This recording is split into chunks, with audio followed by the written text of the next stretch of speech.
businessman is facing eviction from his home, with all his belongings seized because he has run up a debt of £26,000. Have you got any money? Even if even if it was just £100. No, I haven't. Paul has been talking to the debtor.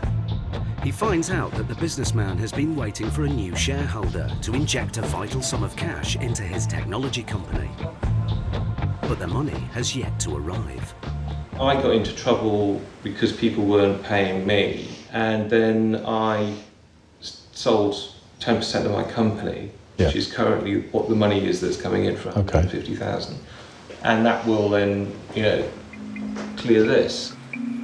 If the debtor has the means to pay the rent soon, it will be better for everyone to give him more time. Paul decides to see if the landlord will agree to let the tenant stay in the house, providing he comes up with £10,000 by tonight and the rest within 2 weeks. Being the nice person that Paul is, from time to time, he's now going to try and strike up a deal with the landlady to give them a little bit more breathing space. The landlord agrees. The tenant now has a potential lifeline and goes into action. If we have to make a payment to you... Can we make credit card direct payment?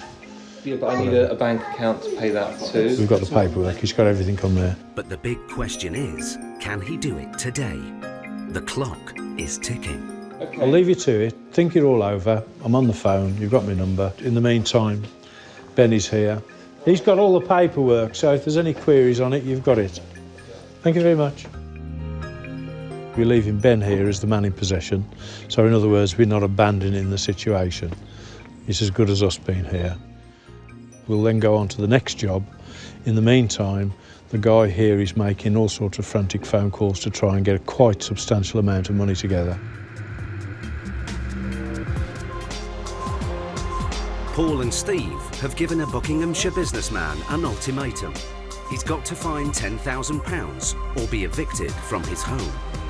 The property has been repossessed and Steve's son Ben has been left in charge while the tenant makes urgent calls to find the money from somewhere.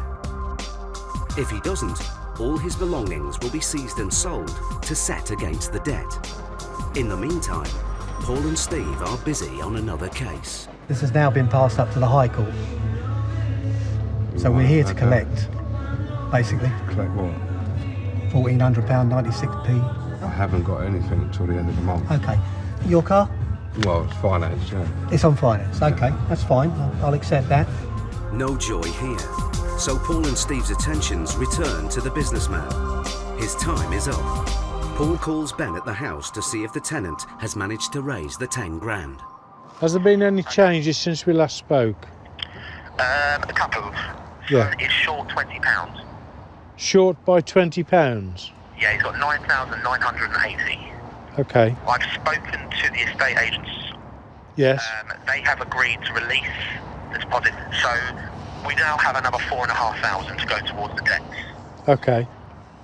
So just recapping then, the effect of our visit today has produced 15.5 grand. Yeah. And then we're holding walk-in possession. 3 tomorrow. Is that still going to go ahead? Yep, he said that's still going ahead. Wow. So that's 18.5. Yeah. The tenant's frantic phoning has produced a short-term loan from a relative. Paul's strategy has paid off. What we've actually achieved is out of a debt of 26,000, we've got 18,000 effectively today. We're holding the contents of the house and the car and his Rolex watches and everything else under a walk-in possession agreement which he will sign. The family will be allowed to stay in the house. We'll be in close contact with them, so the balance of the payments are made and probably the tenancy can be restored. That's what you call a result, isn't it? Yeah. 18.5 grand of a £26,000 debt just by squeezing gently. Paul and Steve return to the house. The mood is more relaxed. Oh yeah. You're a gentleman, sir. I think all the more of you now. Well, he said you like to stand a spoon up in it. It's going to be, quite honestly, like concrete now.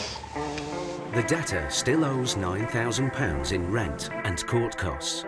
including the £1,000 to have Paul and Steve on the doorstep. Paul has given him 2 weeks to come up with the cash. The tenant is confident he can do it if the money from his company comes in on time. That's lucky, because the value of his possessions is much less than Paul and Steve had hoped for. Do you want a selection of fake watches? Well, crap. As time goes on, it's going to be harder and harder to extract money, or more particularly to extract goods, because they've sold off everything. You know, we thought we had a whole collection of Rolex watches there. They turned out all to be fake. Not everyone has someone to turn to when they hit a financial wall. This time, the tenant has been lucky. We just leave you with one key. Is that okay? That's fine. With the instruction that you're not allowed to cut more. So we've still got a key. Thank you very much for that. Good. These people have got a result because they're going to stay here. They could have been kicked out in the street. They haven't been. Yes, it's cost them dearly because we don't come cheap, but that's the result. They're still home and dry. So it just means that you've just got to make a stand.